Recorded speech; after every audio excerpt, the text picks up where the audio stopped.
News 24-এর আজকের সর্বশেষ সংবাদে আপনাকে স্বাগতম। প্রথমেই জানিয়ে দেব প্রধান প্রধান সংবাদের শিরোনাম, পরে থাকবে বিস্তারিত।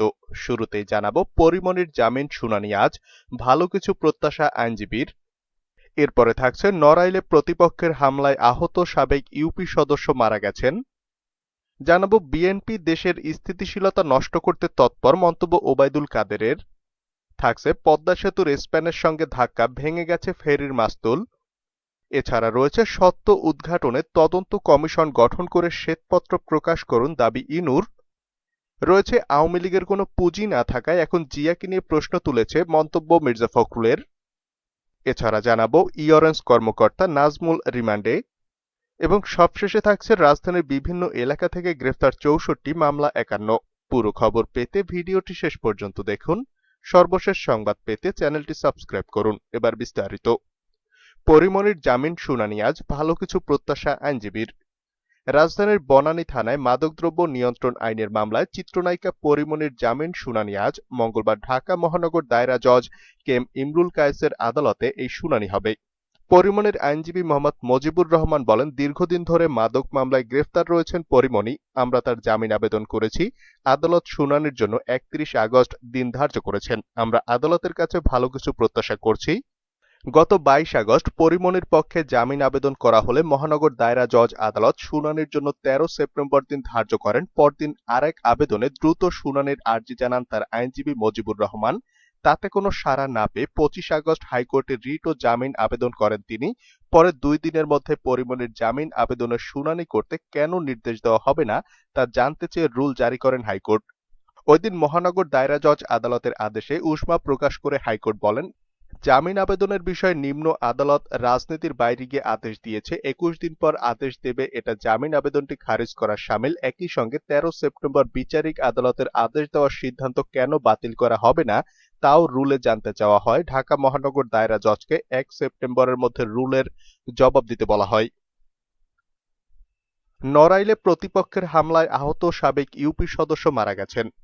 নড়াইলের কালিয়ায় প্রতিপক্ষের হামলায় গুরুতর আহত সাবেক ইউপি সদস্য কাতেবর শেখ খুলনা মেডিকেল কলেজ হাসপাতালে চিকিৎসাধীন অবস্থায় মারা গেছেন। সোমবার রাত 9টার দিকে তার মৃত্যুর খবর নিশ্চিত করেছেন কাতেবরের ছোট ভাই রেজাবর শেখ। গত 12 আগস্ট সকালে প্রতিপক্ষের সমর্থকরা তাকে সহ আরো 3 জনকে কুপিয়ে আহত করে। কাতেবর কালিয়ার আমবাড়ি গ্রামের মৃত আব্দুল খালেক শেখের ছেলে। জানা গেছে, আধিপত্য বিস্তারকে কেন্দ্র করে আমবাড়ি গ্রামের আলমগীর হোসেন ও একই গ্রামের সাবেক ইউপি সদস্য কাতেবর শেখ গ্রুপের মধ্যে দীর্ঘদিন ধরে বিরোধ চলে আসছিল। 12 আগস্ট সকাল 10টার দিকে কাতেবর শেখ কয়েকজন সঙ্গী নিয়ে বনগ্রাম বাজার থেকে বাড়ি ফেরার পথে আলমগীর গ্রুপের সমর্থকরা হামলা চালায়। হামলায় কাতেবর শেখ মুন ও এখলাস শেখকে কুপিয়ে আহত করে। আহতদের নড়াইল সদর হাসপাতালে ভর্তি করা হয়। এর মধ্যে গুরুতর আহত কাতেবর শেখের অবস্থা আশঙ্কাজনক হওয়ায় তাকে উন্নত চিকিৎসার জন্য খুলনা মেডিকেল কলেজ হাসপাতালে ভর্তি করা হয়। 18 দিন মৃত্যুর সঙ্গে লড়ে সোমবার রাত 9টার দিকে তিনি মারা যান। নড়াইল পুলিশ সুপার প্রবীর কুমার রায় বলেন, আমরাও ঘটনাটি শুনেছি, নিশ্চিত হতে সময় লাগবে। আইন নিজ গতিতে চলবে। এই ঘটনা নিয়ে কেউ পরিস্থিতি খারাপের চেষ্টা করলে পুলিশ কঠোর হস্তে দমন করবে। বিএনপি দেশের স্থিতিশীলতা নষ্ট করতে তৎপর, মন্তব্য ওবায়দুল কাদেরের। আওয়ামী লীগের সাধারণ সম্পাদক এবং সড়ক পরিবহন ও সেতুমন্ত্রী ওবায়দুল কাদের বলেছেন, পরাশ্রয়ী আন্দোলন নির্ভর বিএনপি দেশের বিদ্যমান স্থিতিশীলতা নষ্ট করতে নানামুখী তৎপরতা অব্যাহত রেখেছে। তিনি বলেন, আমরা আগেই আশঙ্কা করেছিলাম ক্যাম্পাসগুলো উত্তপ্ত করতে ষড়যন্ত্রের জাল বোনা হচ্ছে। পরাশ্রয়ী আন্দোলন নির্ভর বিএনপি দেশের বিদ্যমান স্থিতিশীল পরিস্থিতি নষ্ট করতে নানামুখী তৎপরতা অব্যাহত রেখেছে। সাম্প্রদায়িক দানবদের সঙ্গে নিয়ে বিএনপি অতি দানবীয় অপতৎপরতা চালাচ্ছে। সেতুমন্ত্রী সোমবার সকালে তার সরকারি বাসভবনের সমসাময়িক বিষয় নিয়ে আয়োজিত নিয়মিত সংবাদ সম্মেলনে একথা বলেন। তিনি বলেন, করোনায় ক্ষতি কাটিয়ে শিক্ষা কার্যক্রম এগিয়ে নিতে ছাত্র শিক্ষকগণ যখন প্রস্তুতি নিচ্ছে, তখন ঠুনকো অজুহাতে ক্যাম্পাসকে অস্থিতিশীল করার নোংরা রাজনীতি করছে বিএনপি।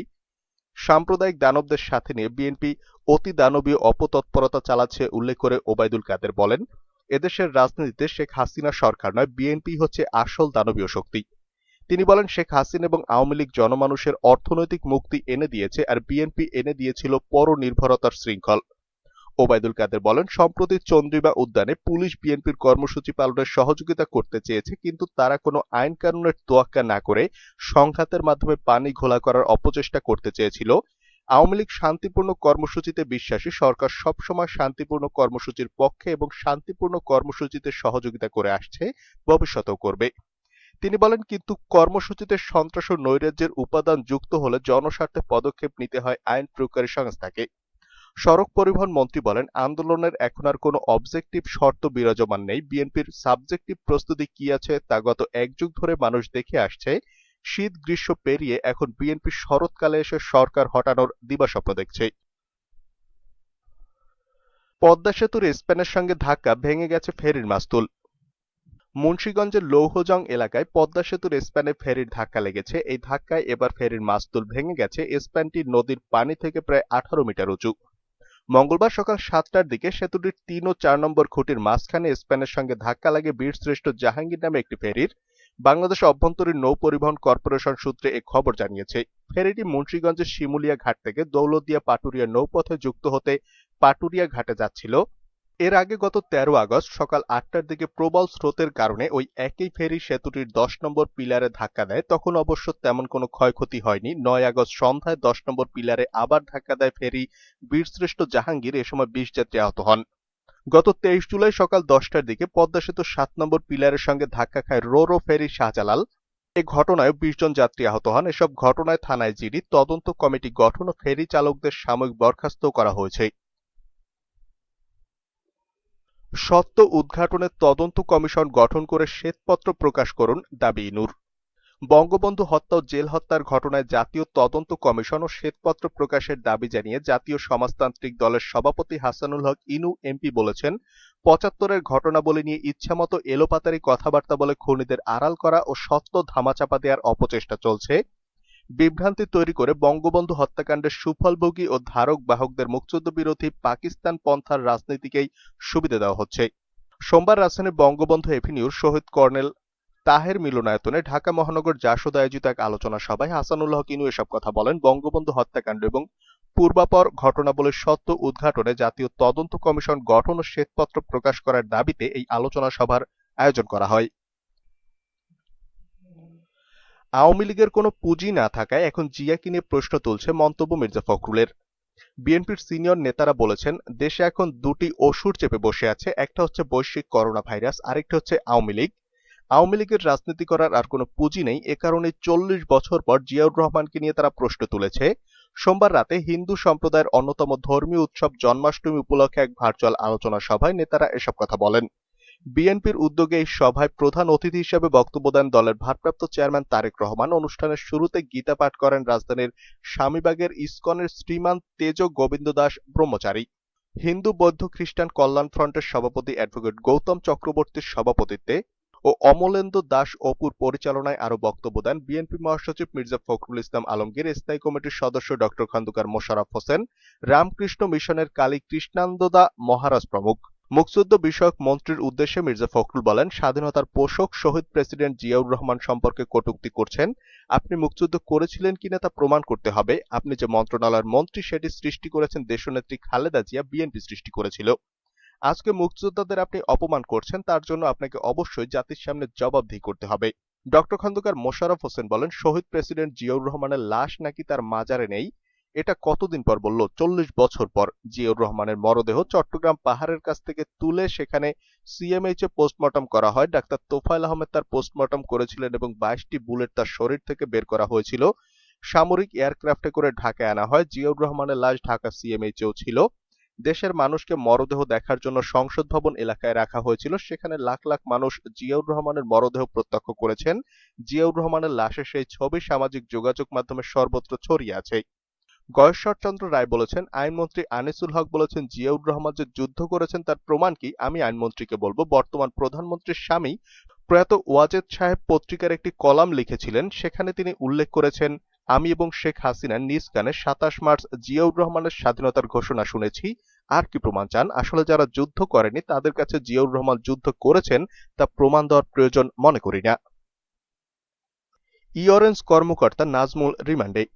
প্রতারণা করে গ্রাহকের 1100 কোটি টাকা আত্মসাতের মামলায় অনলাইন মার্কেটপ্লেস ই-অরেঞ্জের সাবেক chief operating officer Nazmul Alam রাসেলের 4 দিনের রিমান্ডের আদেশ দিয়েছেন আদালত। রোববার শুনানি শেষে ঢাকার অতিরিক্ত chief metropolitan magistrate Abu Bakar Siddiqui আদেশ দেন। এদিন আসামিকে আদালতে হাজির করে এ মামলায় গ্রেফতার দেখানো সহ 10 দিনের রিমান্ডের আবেদন করেন তদন্ত কর্মকর্তা। অপরদিকে আসামিপক্ষের রিমান্ড বাতিল চেয়ে জামিন আবেদন করা হয়। উভয় পক্ষের শুনানি শেষে আদালত আসামির জামিন নাকচ করে রিমান্ডের আদেশ দেন। গত 23 আগস্ট ই-অরেঞ্জের মালিক সোনিয়া মেহজাবিন 3 আসামির 5 দিন করে রিমান্ডের আদেশ দেন আদালত। অপর দুজন হলেন সোনিয়ার স্বামী মাশুকুর রহমান ও প্রতিষ্ঠানের চিফ অপারেটিং অফিসার আমানুল্লাহ। রাজধানীর বিভিন্ন এলাকা থেকে গ্রেফতার 64 মামলা 51। রাজধানীর বিভিন্ন এলাকা থেকে মাদকসহ 64 জনকে গ্রেফতার করা হয়েছে বলে জানিয়েছে ঢাকা মহানগর পুলিশ। তাদের কাছ থেকে বিপুল পরিমাণ মাদক উদ্ধার করা হয়েছে বলে জানিয়েছে পুলিশ। গতকাল রোববার সকাল 6টা থেকে সোমবার সকাল 6টার মধ্যে তাদের গ্রেফতার করা হয়। গ্রেফতার হওয়া ব্যক্তিদের বিরুদ্ধে পুলিশের পক্ষ থেকে বিভিন্ন থানায় 51টি মামলা করা হয়েছে বলে জানিয়েছেন ডিএমপির গণমাধ্যম ও জনসংযোগ বিভাগের অতিরিক্ত উপকমিশনার ইফতেখারুল ইসলাম। এডিসি ইফতেখারুল ইসলাম প্রথম আলোকে এই তথ্য নিশ্চিত করে বলেন, গতকাল সকাল থেকে আজ পর্যন্ত পুলিশ ও গোয়েন্দা শাখা অভিযান চালিয়ে মাদকসহ 64 জনকে গ্রেফতার করেছে। আসামিদের কাছ থেকে 22,221টি ইয়াবা, 8টি সিরিঞ্জ, 166 গ্রাম হেরোইন, 395 বোতল ফেন্সিডিল ও 2 কেজি 730 গ্রাম গাঁজা উদ্ধার করা হয়। গ্রেফতার হওয়া ব্যক্তিদের বিরুদ্ধে পুলিশের পক্ষ থেকে বিভিন্ন থানায় 51টি মামলা করা হয়েছে বলে জানিয়েছেন ইফতেখারুল ইসলাম।